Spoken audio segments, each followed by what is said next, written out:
à tous, bienvenue dans l'épisode numéro 42 de Fin de séance. Aujourd'hui on va parler du film American Honey d'Andrea Arnold avec entre autres Shia LaBeouf, Sasha Lane et Riley Keough. Une comédie dramatique sortie le 8 février 2017.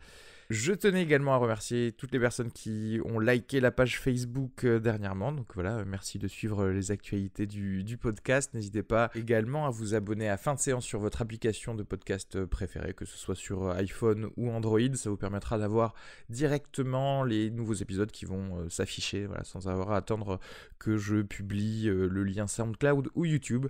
D'ailleurs, nous sommes présents sur tous les réseaux sociaux qui existent, hein.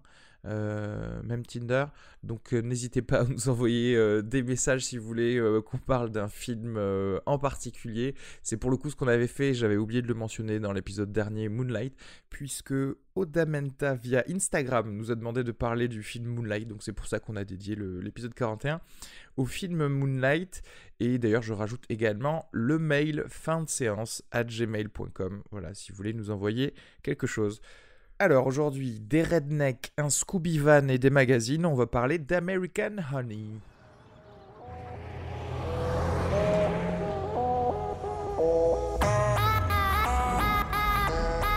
It's a business opportunity. We go door to door, we sell magazines, we explore like America, we party. Come with us.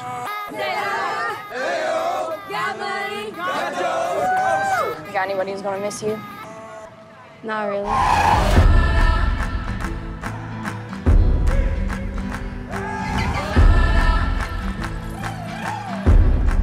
Do you have any dreams? Avec moi, Arnaud Decazes, toujours depuis Paris par Skype. Et puis, alors, second podcast international, puisqu'on avait déjà fait la Suisse avec Alice Bégon, c'est Émilie Noblet qui est avec nous depuis Rome. Bonjour. Bonjour. American Honey, sorti le 8 février 2017, un film d'Andrea Arnold avec Sasha Lane et Shia LaBeouf. Le synopsis, donc c'est Star, 17 ans, croise le chemin de Jake et sa bande. Sillonnant le Midwest à bord d'un van, ils vivent de vente en porte-à-porte. En rupture totale avec sa famille, elle s'embarque alors dans l'aventure. Voilà.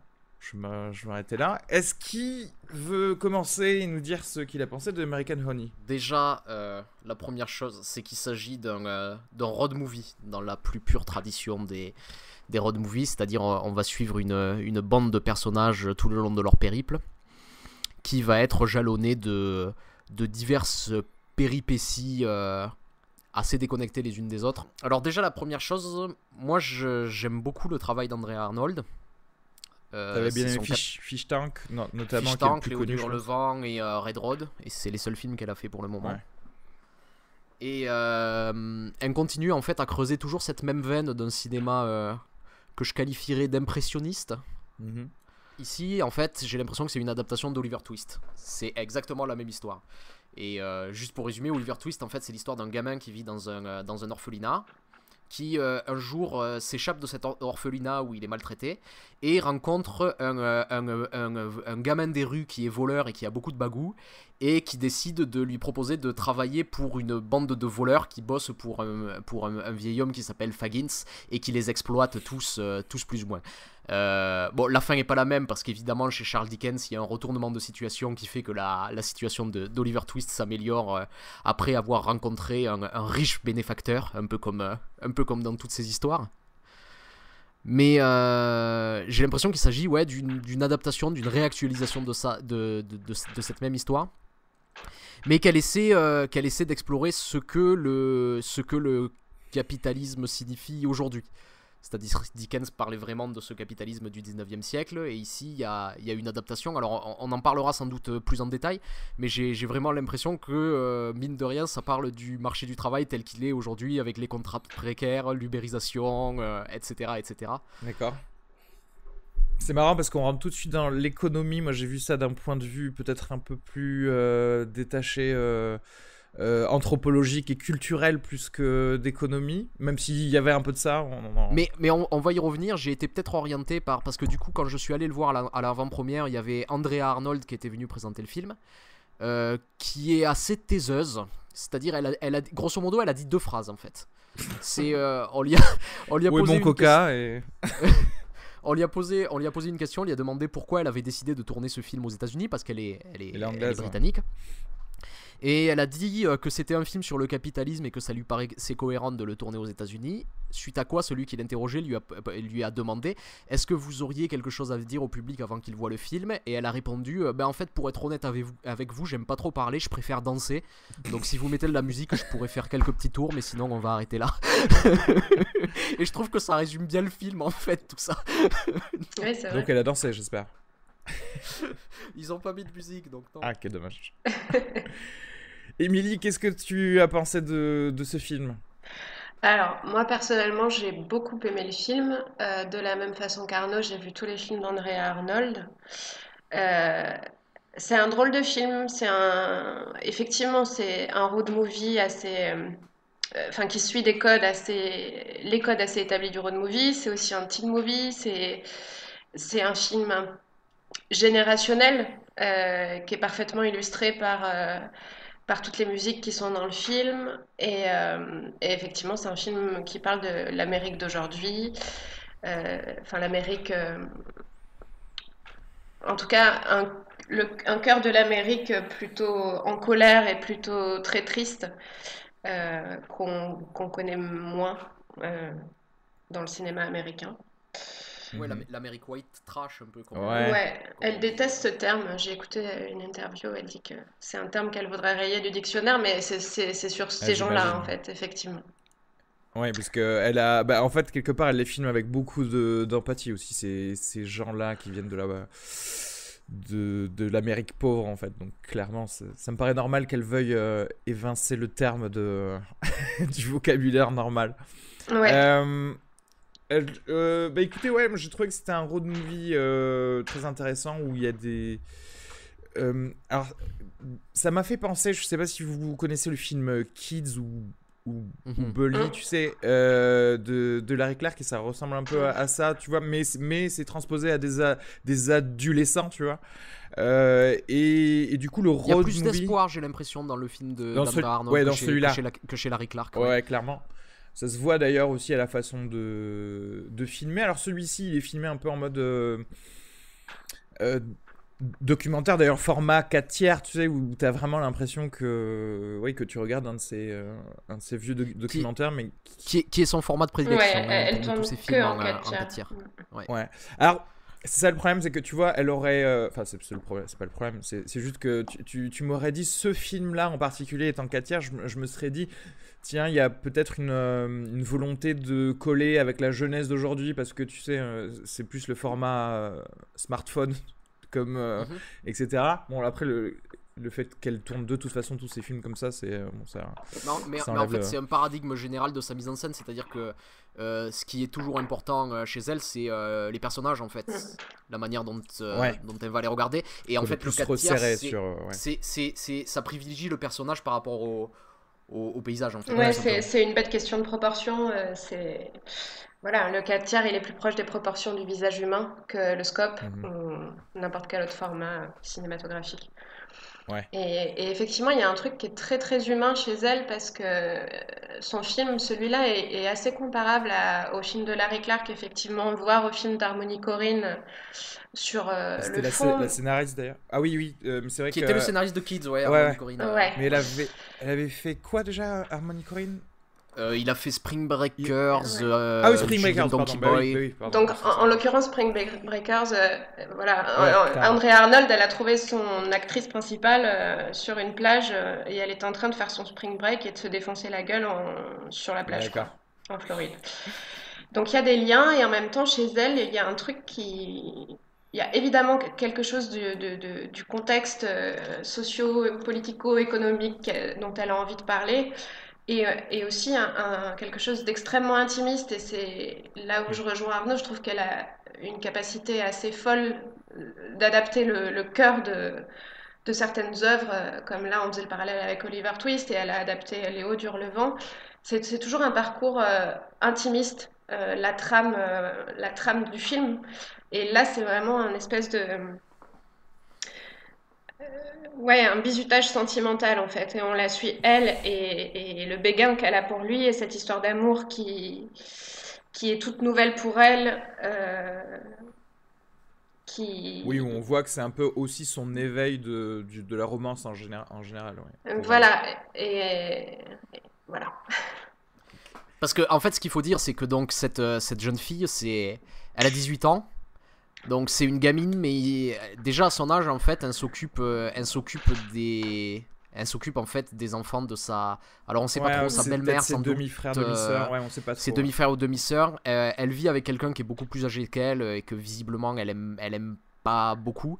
Et en fait, c'est elle qui est chargée de trouver la nourriture, c'est-à-dire qu'elle va dans les bennes à ordures des supermarchés pour trouver un peu de nourriture à mettre sur la table. Elle a énormément de responsabilités. Et en fait, ce qui se passe, c'est que quand elle voit débarquer Shia LaBeouf, elle le voit un peu comme quelqu'un de complètement libre. Il est avec ses amis, ils dansent, ils font des choses. Ouais. Et elle se dit, mais en fait, pourquoi j'ai pas droit à ça? Et du coup, elle décide d'abandonner tout, d'abandonner la famille et de le suivre. Et bien sûr, on va se rendre compte que c'est pas aussi libre qu'on le pensait, puisqu'elle va être complètement enfermée Ouais. dans les codes de l'entreprise capitaliste, comme on en parlera sans doute un peu plus en détail plus tard, quoi. Mais pour un peu recontextualiser tout ce qu'on disait, je pense que c'était important de partir de ça, Ouais, d'où vient totalement. le personnage en fait. Oui, Je vais absolument. quand même, alors avant qu'on rentre peut-être dans nos lectures économico-socio-culturelles du film, moi je voudrais juste parler des deux petites choses enfin, là où je trouve que ce film pêche un petit peu, c'est deux choses que je vais interconnecter. Et ensuite, je dirais que des bons trucs. Mais alors, c'est le fait que, et bon, voilà, elle l'a voulu comme ça son film, c'est que déjà les personnages ne sont pas très sympathiques en fait, pas forcément. Enfin, pour moi, ils sont pas extrêmement plaisants. Et je le lis avec autre chose, avec le fait qu'il pêche un peu par sa longueur ce film, parce qu'il fait quand même 2h40. Et si tu veux, moi, il n'y a pas de souci, je peux faire un road trip avec des personnages que je n'aime pas forcément, mais pas pendant 2h40. Tu vois.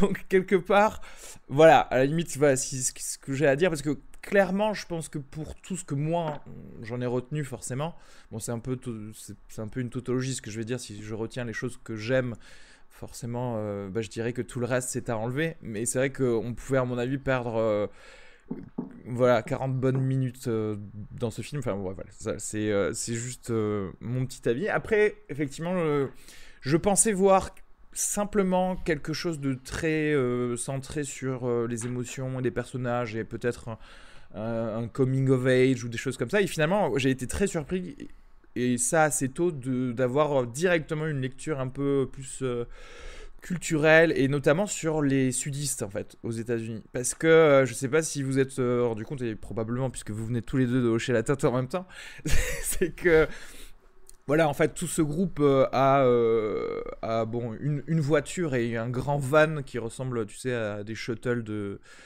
d'aéroport. Et dans ce shuttle, il n'y a que des gens qui viennent du sud des États-Unis. C'est-à-dire que ouais, ils te disent la Floride, le Texas. À la limite, il y a eu juste qu'une seule meuf qui vient du New Jersey, mais bon, c'est un petit peu le sud c'est les sudistes de New York, quoi. Donc, non, mais tu vois, parce qu'on rentre typiquement en plus dans les white trash, justement, dans le New Jersey. Et donc, et là, tu te dis, ok, bah, à partir du moment où tous les personnages se présentent et viennent tous du sud, tu te dis, bon, ok, il veut me dire quelque chose. Et effectivement, alors je vais juste faire un petit aparté anthropologique, mais qui pour moi a totalement son calque sur ce film et ce groupe-là. C'est que, et pour les gens qui ne savent pas, en fait, les nordistes et les sudistes aux États-Unis, bon, ben, ça date depuis 200 ans leur guerre, mais en fait, j'ai pu lire dernièrement que c'est des choses qui viennent vraiment qui sont plus antérieures que ça, puisque de manière générale, en fait, il faut voir les nordistes comme des gens qui vont être des agriculteurs ou des fermiers. Et dans le sud, plutôt des gens qui, à la base, lors de l'installation, vont plutôt être des éleveurs de bétail. Et en fait, il y a une différenciation qui avait été faite par des sociologues et des psychologues sur ça. C'est qu'en fait, quand tu es dans une culture qui a voilà, de l'agriculture, tu as tout simplement ta barrière entre ton champ et le champ du voisin. Et donc, s'il y a un problème de territoire, si tu veux, si le mec vient labourer et mettre son maïs chez toi, bah, tu te remets à un gouvernement central, en fait, et donc qui vient régler tes disputes. Sauf que, en fait, si quelqu'un vole ton bétail, comme ça se passe dans le sud, mais en fait, tu peux pas le prouver. Et donc, tu es obligé d'adopter certaines mesures qui sont, bon, bien sûr, du marquage, mais qui sont également les choses extrêmement violentes. C'est-à-dire qu'en fait, en gros, si tu voles un peu de mon bétail, ben, on va te pendre directement. Et le plus tu as l'air badass, tu vois, plus tu as l'air violent, moins on viendra t'emmerder. Et du coup, de là va se créer deux pensées différentes et deux cultures différentes qui sont bah, forcément dans le nord plutôt quelque chose de centralisé, de carré, où on va plutôt se remettre au gouvernement. Et dans le sud, quelque chose où, en gros, on va plutôt glorifier la violence. Et le plus tu fais peur, bah, le plus haut tu seras dans la hiérarchie. Et c'est exactement ce qui se passe dans ce groupe-là. Parce qu'en fait, c'est une sorte de sud, mais dans un seul van. Où au final, tu vas voir que bah, c'est pareil, personne n'est éduqué. Ils ont des rites un petit peu de communauté entre eux où c'est extrêmement violent. Parce que tu vois, ils se tapent pour un oui, pour un non. Il y a la crainte du boss, parce que forcément, tu vois, la hiérarchie avec Crystal, et donc c'est un petit peu ça, c'est celui qui possède le bétail et donc qui peut... Oui, donc juste pour dire, Crystal, c'est la PDG en fait de cette petite entreprise qui exploite un peu sans vergogne tous les adolescents du van. Clairement, voilà. Puisqu'elle le dit dès le début quand elle annonce la couleur à la protagoniste, à Star. Je viens littéralement de le voir et j'ai oublié son prénom. Mais qui dit à Star, en gros, tu peux garder 20% de tout ce que tu gagnes. Et là, bon, tout individu normal sait que tu te fais enfler, quoi. Tu vois, si tu peux pas garder 80%. Surtout que la raison qu'elle donne pour garder tout le reste, c'est elle dit tout le reste, ce sont des frais, il faut payer l'essence et les chambres. L'essence, il y a littéralement un seul véhicule pour la quinzaine de personnes en fait qui constituent ce groupe. Et ensuite, les chambres, elle prend 3 chambres de motel, pareil pour les 15 personnes qui doivent se partager. Ils dorment littéralement mais entassés les uns sur les autres. Donc d'ailleurs la caméra joue bien son rôle parce qu'elle s'attarde un petit peu sur la robe que Crystal porte pour dire qu'en fait pendant que vous bossez, moi je m'achète des choses jolies avec l'argent que vous m'avez donné, quoi. Et elle a une chambre pour elle toute seule aussi en plus. Of course, ouais. Évidemment. Et donc et en fait ça m'a frappé du coup assez tôt. Et moi les moments que j'ai préférés en fait dans ce film, c'est quand tous les vendeurs et du coup particulièrement Star, puisqu'on voit Star et Jake parfois donc joué par Shia LaBeouf, qui en fait vont plutôt s'ouvrir aux autres cultures, tu vois, c'est-à-dire essayer de démarcher certaines personnes. Et moi, ce choc des cultures vis-à-vis de l'externe, c'est ça qui m'a intéressé le plus. Et je sais pas si vous allez me dire que je lis trop de choses dans l'Amérique actuelle, mais comme par hasard, celui qui raconte les meilleures histoires pour vendre, c'est Jake qui vient de Californie, de Hollywood, quoi, tu vois, qui est là et qui raconte les meilleures histoires pour te vendre le maximum de ces faux magazines dont est leur objet du délit. Et, ce qui est intéressant d'ailleurs aussi, c'est justement le choix de ce qu'ils vendent, parce qu'ils le répètent plusieurs fois dans le film. Ils vendent des magazines alors que plus personne n'en lit en fait. Ils vendent vraiment des choses dont personne n'a aucun intérêt et que personne n'a envie d'acheter. Et voilà, enfin, juste ça, c'est pas choisi par hasard. Hein, je pense qu'effectivement, c'est des gens qui sont. D'ailleurs, on y reviendra parce que souvent, on dit que les sudistes sont un peu comme ça, ils sont coincés dans le passé, tu sais, forcément dans le conservationnisme, etc. Donc ça peut, effectivement, les magazines, ça tombe clairement dans le truc. Voilà, je sais pas. Voilà, c'est tout ce que j'avais envie de dire. Effectivement, pour moi, les choses très. Pardon, vas-y. Non, je voulais juste dire que je te rejoignais sur cette analyse. En plus, il y a un truc assez drôle, c'est qu'à chaque fois qu'ils débarquent dans une nouvelle ville, ils se font briefer par Crystal sur quel type de gens et pourquoi eux, on va réussir à leur vendre des magazines. Et d'une ville à l'autre, ça change et avec cette espèce de jugement et... Enfin voilà, je trouve que c'est juste.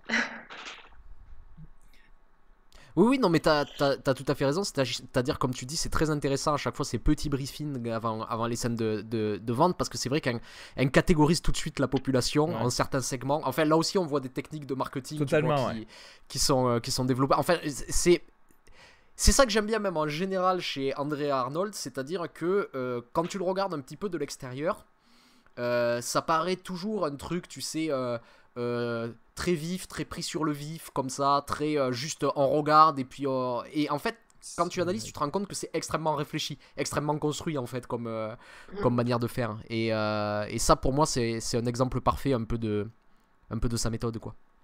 Ouais. J'aimerais juste en profiter parce que en fait tout ça c'est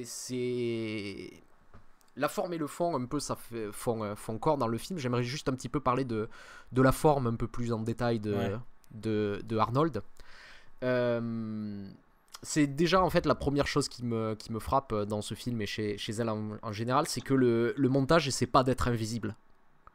C'est-à-dire que quand il y a des coupes, on voit clairement, c'est-à-dire que la manière dont tu construit des scènes, c'est toujours un patchwork un petit peu reconstitué. Il y a des plans qui vont, par exemple, nous montrer différents petits éléments qui vont par addition en fait former le paysage total, par petits gros plans, et elle essaie toujours de les rattacher au personnage.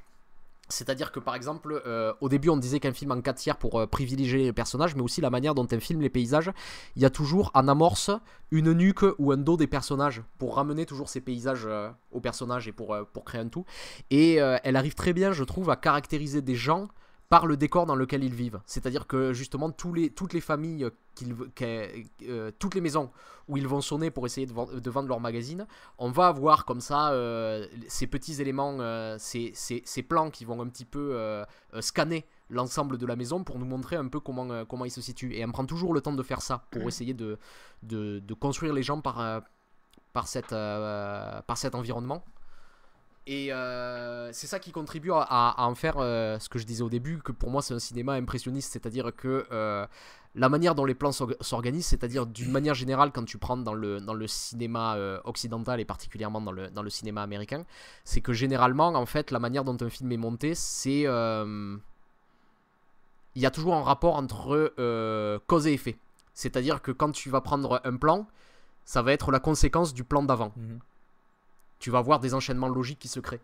Et ici, c'est beaucoup plus rarement le cas. C'est-à-dire que quand elle fait ses petits plans pour par exemple, caractériser un personnage ou pour nous dresser le portrait d'une scène, il n'y a pas de cause et de conséquence. C'est vraiment le patchwork de tous ces plans qui vont créer un tableau d'ensemble.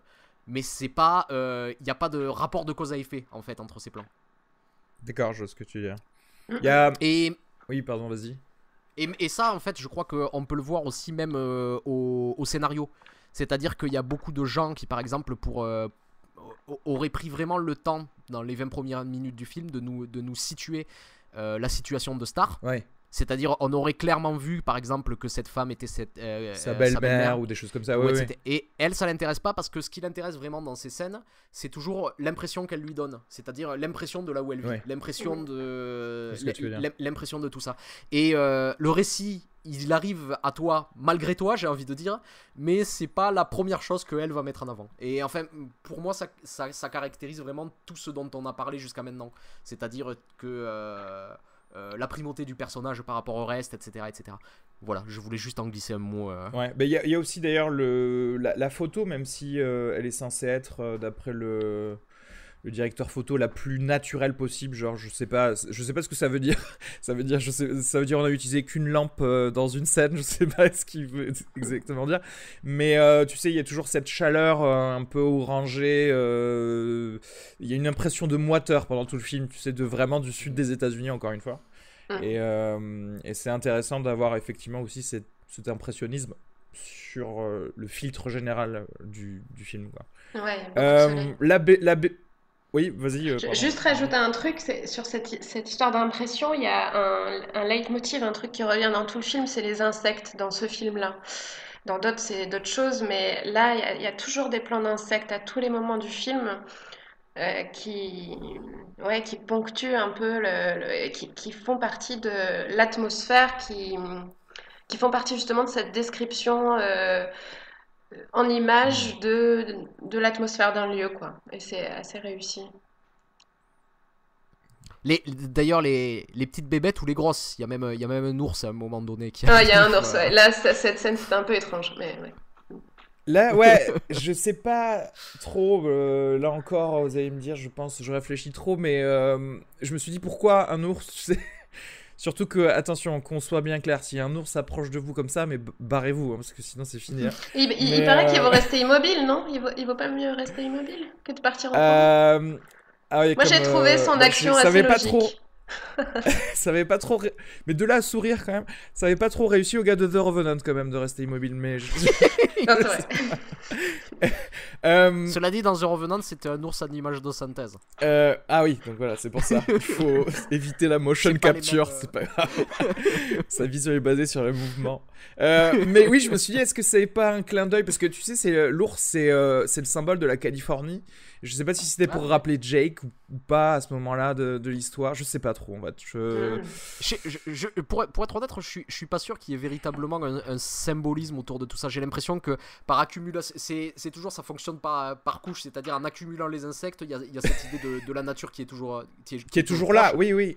Mais je sais pas s'il y a vraiment une symbolique, tu vois, sur quels insectes je sais pas. Ah non, moi pour le coup, je rejoins Émilie pour dire qu'en fait, juste les insectes, c'est encore une fois de l'impressionnisme et pour dire que. Encore, on rentre encore une fois dans la suite. Mais ouais, écoutez, qu'est-ce que j'allais dire de plus? Ah oui, je voulais parler de la BO, t'en avais parlé rapidement, je crois, tout à l'heure. Une BO que je trouve cool, j'ai essayé un petit peu de la détailler, mais alors qui est pas aussi folle que ce que peuvent dire certains critiques qui sont dithyrambiques, genre ouais, la BO de ce film est par contre magistrale, donc calme-toi, ça elle est bien, mais bon, voilà. Elle fait sens, quoi. Mais non, mais j'ai trouvé ça justement intéressant parce qu'il y a une scène où ils écoutent du Bruce Springsteen avec un camionneur, un chauffeur routier, et donc Bruce Springsteen c'est le patron, mais c'est le patron c'est la musique qu'écoute toute la working class américaine, tu vois. C'est le gars qui arrive à exprimer tout ce que la working class n'exprimera jamais parce que il n'y a pas eu de cours d'expression des émotions, tu vois, à Détroit.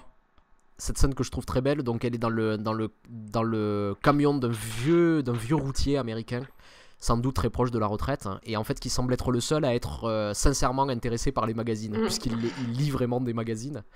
Et en fait, c'est assez intéressant parce qu'il y a un petit dialogue que je trouve assez touchant. C'est il a des magazines sur des bateaux. Ouais. Et elle le questionne sur cette passion. Et elle me dit, en fait, mon rêve, c'est quand je prendrai ma retraite, je m'achèterai un petit bateau. Et elle me dit, mais c'est marrant. Il rajoute, c'est marrant d'avoir ce rêve parce que j'ai jamais vu la mer. Ouais. Et il y a elle qui dit, ben oui, moi non plus, j'ai jamais vu la mer. Et en fait, je trouve ça super beau parce que c'est un moment extrêmement sincère. Et en fait, ça tranche avec beaucoup. C'est-à-dire que jusqu'à maintenant, il y avait eu énormément de mensonges dans ces trucs de vente, c'est-à-dire que et en fait j'ai l'impression que c'est là, il y en aura d'autres par la suite, mais là qu'il y a juste un moment de sincérité entre les deux. Et ce personnage, bon, il est intéressé par les magazines, mais il y a une vraie impression d'humanité, c'est-à-dire il achète ces magazines parce qu'il a envie juste d'aider cette pauvre fille qu'il a trouvée sur le bord de la route et qui a l'air abandonnée, quoi. Mais elle seule d'ailleurs ne ment jamais, hein. Elle seule, quand elle vend les magazines, ne ment jamais. Non, elle refuse de mentir, ouais. Ouais. Elle est toujours sincère, et d'ailleurs elle reproche à Jake de raconter de la merde dès le début. Tu remarqueras d'ailleurs que ce camionneur transporte du bétail. Attention. Exactement. Mais d'ailleurs c'est marrant, il y a aussi une chose dont je voulais parler, c'est-à-dire que même dans les musiques, surtout dans la première partie du film, quand tu écoutes des musiques, c'est vraiment des musiques qui mettent en exergue le capitalisme. C'est-à-dire que tu as des chansons de rap, c'est extrêmement bling, c'est du bling bling, par exemple, tu vois, ou des choses comme ça. Et en fait, elle arrête pas, Crystal, leur patronne, arrête pas de leur répéter vous voulez quoi? Et eux répondent de l'argent, parce qu'on leur a dit de dire ça. Est-ce que vous voulez faire de l'argent? Oui, on veut faire de l'argent, on veut faire de l'argent. Et pendant toute la première partie, ça reste comme ça. Et dans la deuxième partie du film, il commence à y avoir des questions qui sont posées. Justement, ce camionneur la pose pour la première fois. C'est pendant qu'elle est dans son camion, il lui pose la question et toi, qu'est-ce que c'est ton rêve? Et là, elle répond, c'est bizarre, personne m'a jamais posé la question. Et cette question du rêve, elle va revenir, c'est-à-dire elle-même va demander à Jake quel est son rêve. Il y a des scènes qui vont se développer autour de ça. Et qu'est-ce qu'on découvre? C'est que leur rêve, en fait, c'est peut-être d'avoir une petite maison dans les bois ou juste. Et en fait, c'est extrêmement simple. C'est des rêves extrêmement simples. Et c'est-à-dire que quand on voit ces gamins qui disent on veut de l'argent, on se rend compte qu'il n'y en a aucun qui y croit. Ouais. Et j'ai trouvé ça très beau parce que je pense que ça correspond vraiment à la nouvelle génération un peu désillusionnée de tout ça. Et avec le capitalisme qui essaie en permanence de leur vendre ce rêve de richesse et de tout ça. Mais en fait, à quoi rêvent les jeunes? En fait, même une petite caravane dans les bois et être tranquille. Quoi. Elle dit même j'ai envie d'avoir. Je veux une petite maison à moi et avoir des enfants. C'est ça son rêve, ce qui est ultra réac en fait. Enfin, c'est vrai que c'est très beau. C'est pouvoir en fait presque reprendre le contrôle de sa vie en fait, d'être tout ça, d'être d'avoir la liberté de contrôler ta vie en fait. Je pense que c'est aussi un petit peu ça, tu vois, d'avoir cette position là. Et parce que c'est le truc, c'est-à-dire que quand elle a rejoint cette troupe de jeunes, elle pensait vraiment vivre un rêve hippie. Elle pensait vraiment vivre un road movie des années 70 en fait. Mais en fait, parce que tu sais, ça ressemble un peu à une meute de loups en plus, parce qu'elle voit que des mecs quand ils arrivent, tu vois, et sur le truc de Kmart qui crie tout le temps et qui crie tout le temps, et rien de plus libre qu'une meute de loups qui va partout. Mais en fait, quand tu rentres bien dans la meute de loups, tu sais qu'il y a un alpha toujours, tu vois, et que c'est Crystal à ce niveau-là, et que voilà, tu vas devoir répondre de toute façon à tout ce qu'elle te dit. Et il y a d'ailleurs de la musique justement de Bruce Springsteen dans le camion, c'était continuer à avoir des rêves, tu vois, et avoir ça. Il y a une autre chanson où tout le monde a chanté en chœur à la fin, tu vois, à la fin du film. American Honey. Voilà, American Honey, donc un titre éponyme. Et en fait, c'est le groupe, c'est je sais pas, Ladybug ou je sais pas quoi, et bon, mais qui est un groupe de country pop, tu vois, donc déjà de country. Et mais j'aime bien le fait que ce soit de la country pop et qu'ils connaissent tous la country pop, tu vois. Mais alors que genre la chanteuse, je sais pas quel âge elle doit avoir. Après, cela dit, on sent que c'est un rituel parce que la première fois qu'elle rencontre Crystal, elle lui demande d'où elle vient, elle lui répond qu'elle vient du Texas, elle dit comme moi. Et you're an American honey like me. Exactement, oui, t'es une américaine pure sucre comme moi. C'est un terme qui est connu, quoi. Ouais. Et là, elle lui dit comme la chanson, tu la connais. Et là, Crystal, elle dit non. Et à la fin, on la voit chanter, ce qui signifie que c'est une chanson qui doit souvent passer en fait dans le. Ouais, mais au point que tout le monde maintenant. Mais en plus, ils avaient tous l'air sincères quand ils la chantaient, tu vois. Mais ils sont absolument sincères et c'est là et tu les vois vraiment comme une colonie de vacances. C'est des gamins en fait. Ils sont complètement exploités par Crystal, mais c'est des gamins. Ça revient toujours à la même chose, mais en fait, ce qu'ils veulent, c'est juste un petit peu du. Et la manière dont elle les filme lors de cette chanson, c'est assez beau aussi. C'est-à-dire qu'elle va filmer les sourires, tu sais. C'est les sourires qui s'échangent. Il y a vraiment un instant de sincérité comme ça que je trouve très beau. Et d'ailleurs, d'une manière générale, c'est peut-être l'occasion d'en parler. Mais je trouve la direction d'acteur ahurissante dans le film. Clairement, pour avoir pris déjà une actrice, enfin une personne lambda, une citoyenne américaine. Professionnelle. Ouais, et en faire ça, c'est énorme, quoi. Et surtout le truc, c'est-à-dire qu'elle le met à côté de Shia LaBeouf, et Shia LaBeouf, il paraît tout aussi amateur que lui. C'est-à-dire qu'on a vraiment l'impression d'un personnage qu'elle est allée filmer. Et en fait, d'une manière générale, même quand tu regardes tout, c'est-à-dire que la méthode qu'elle utilise, je sais pas exactement comment c'est sur le plateau, mais ce truc de faire surgir comme ça des instants de vérité des acteurs qu'elle va filmer, ça donne vraiment l'impression que chaque figurant dans ce film est un personnage en soi et pourrait avoir un film sur lui. C'est pour avoir tous ces gamins dans le bus. Pour avoir un peu fait des... Non, mais moi, en fait, une partie de mon mémoire était sur Andrea Arnold, et bref, je m'étais renseignée un peu sur pas mal de choses, et là aussi, elle a toujours une approche documentaire pour faire ses films. C'est-à-dire que là, ce film, elle dit qu'elle l'a préparé en plusieurs années, qu'elle avait même eu l'idée de faire ce film avant Fish Tank, et qu'elle s'est laissée guidée par la musique qui passait à la radio, dont elle a extrait la BO du film, en fait, donc et qu'elle recherchait du coup un peu partout ces jeunes qui allaient pouvoir faire le film. Et enfin voilà, elle a vraiment une approche documentaire. Et ensuite, concernant sa méthode sur le plateau, de ce que j'en ai lu, évidemment je la connais pas, c'est quelqu'un qui réécrit en permanence et qui se base beaucoup sur les improvisations des acteurs. Et donc ça évolue vraiment tout le temps au fil du tournage. Et il y a même une anecdote, je crois que j'ai lu enfin, où j'ai entendu sur France Culture, où elle dit que justement cette scène de fin dans le van, où ce personnage qui s'appelle Ezel, là, cette femme d'apparence assez masculine, très tatouée, Ouais. qui se met à chanter la chanson. Ah oui. En fait, enfin la comédienne du film avait perdu sa voix. Et elle dit, et là, tous les autres dans le van se sont mis à chanter alors que je savais même pas qu'ils connaissaient la chanson et j'ai pleuré.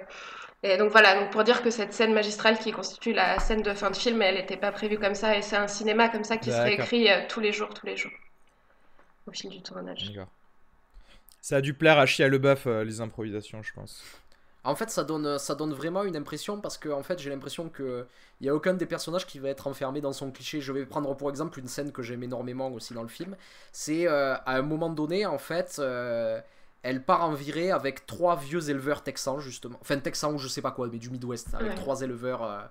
Et en fait, la manière dont il la traite, c'est on a vraiment l'impression de prédateurs sexuels quoi, qui la prennent dans sa voiture pour lui faire des choses pas très catholiques et on va avoir l'impression comme ça qu'elle va être leur victime.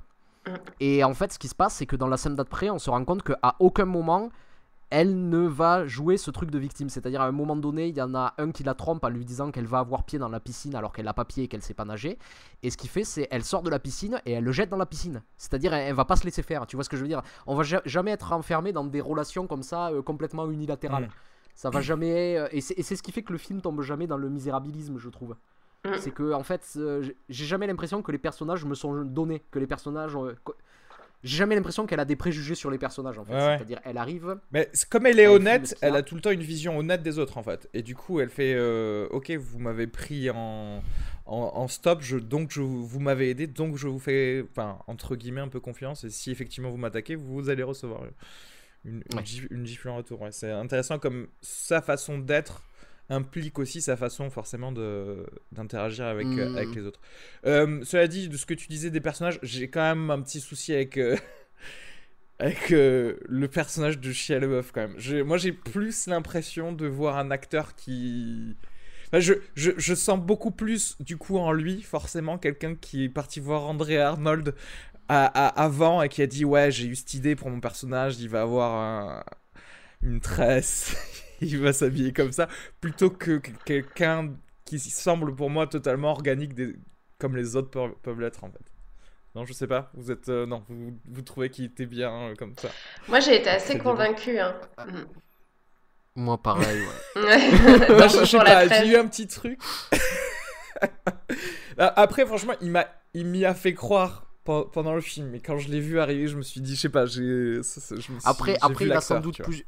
Il a sans doute plus de charisme aussi Oui, peut-être. que, Ouais, que, les autres. que les autres, mais là, le scénario le justifie. Ouais, c'est ça. C'est-à-dire que c'est parce qu'il a du Oui. charisme qu'on comprend qu'elle abandonne tout pour aller le suivre. Tu vois ce que je veux Ouais, dire? aussi. Ce truc. C'est vrai, c'est vrai. Est-ce que vous voulez rajouter quelque chose sur American Honey ou Andrea Arnold ou sur je sais pas si on connaît déjà ses prochains.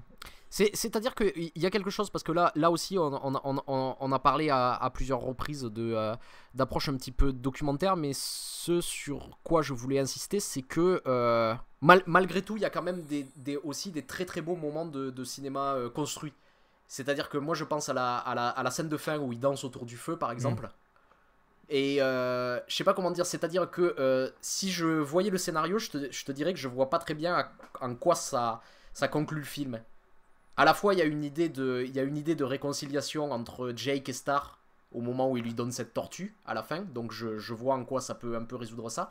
Mais une fois que je vois le film, l'impression que me laisse cette scène me dit que le film est terminé. Enfin, je sais pas comment dire, c'est une scène qui me laisse quand même une impression d'espoir assez belle. C'est-à-dire qu'elle fait suite à cette chanson American Honey dans le van, et on les voit s'amuser autour de ce feu. Il y a une vraie impression de liberté qui se dégage de cette séquence. Et ça arrive à plusieurs moments, cette manière qu'elle a quand même de toujours ramener du cinéma dans le film. Ouais, il y a de Au-delà l'espoir. de... Je sais pas d'ailleurs comment interpréter cette fin. Moi, elle m'a interpellée. J'ai fait le rapprochement en fait avec la fin du film de Jane Campion, la leçon de piano. Comme si la conclusion c'était il faut vivre quand même quoi. Il faut vivre. Comme si elle choisissait ça plutôt que comme la tortue s'enfoncer dans l'eau. Bon, on spoil, hein, s'il y a un Oui, truc oui. à spoiler, on l'a spoilé, ça y est.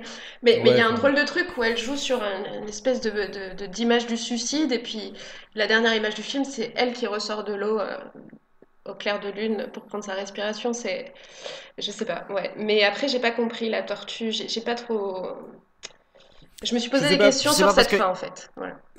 il y a quelque chose qui se passe, et à un moment donné, elle se dispute avec Jake, on pense qu'il est parti, Ouais, et il revient, mais il revient. passe son temps à l'ignorer en fait. Il la regarde pas, et lors de cette scène de fin, en fait, il y a un instant qui dure 2 secondes, où ils se regardent les deux dans les yeux, et il lui fait un cadeau, il lui donne une tortue. Et il y a l'idée comme ça qu'il y a quelque chose qui continue Je entre pense les que c'est deux, surtout plus la scène où elle remet la tortue à l'eau, parce que c'est la deuxième fois du film du coup où elle remet un animal dans son milieu naturel, puisqu'elle avait sauvé une abeille qui était dans Une abeille, l'eau, Ouais. dans la piscine.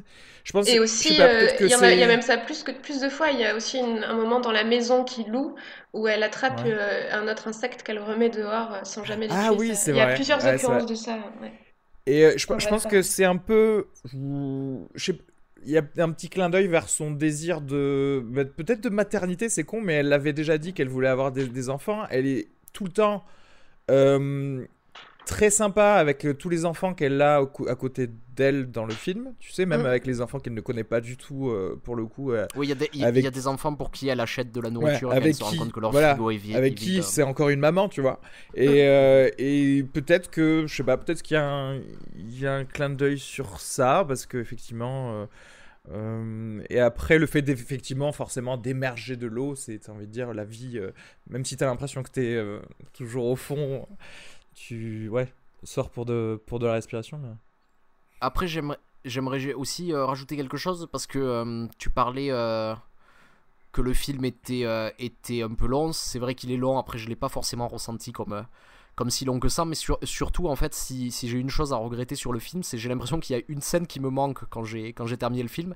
C'est-à-dire qu'on a toutes ces scènes comme ça du fonctionnement de cette petite entreprise, sauf le licenciement. C'est-à-dire à aucun moment j'ai Oui. de scène de licenciement de gens du van. Et j'ai l'impression que c'est la scène qui me manque un peu pour accomplir le portrait du fonctionnement de ce van. On te parle de licenciement. On nous en parle à un moment mais donné, c'est mais vrai on qu'on voit le pas voit des gens qu'on pas. a Ouais. suivis. Mais parce que peut-être que c'est faux en fait. Parce que mine de rien, on Ouais. voit 2 fois d'affilée l'espèce de chanteur conducteur qui est censé être le moins bon vendeur de l'équipe et du coup qui se fait tabasser certes, mais qui reste quand même dans la meute, tu vois. Donc je sais pas trop si vraiment quelqu'un s'est vraiment déjà fait virer de ce groupe au final. Je pense qu'elle est contente d'avoir quand même de la main d'œuvre quoi qu'il arrive, je sais pas. Elle se fait tellement de marge de toute façon. Mais elle doit se faire un argent parce qu'il ramène pas mal en fait, hein, mine de rien, Effectivement, ouais. tous ces petits VRP là. Ouais, c'est clair. Faut peut-être se reconvertir, hein. Tu sais pas, hein. Je vais faire ça. Je vais...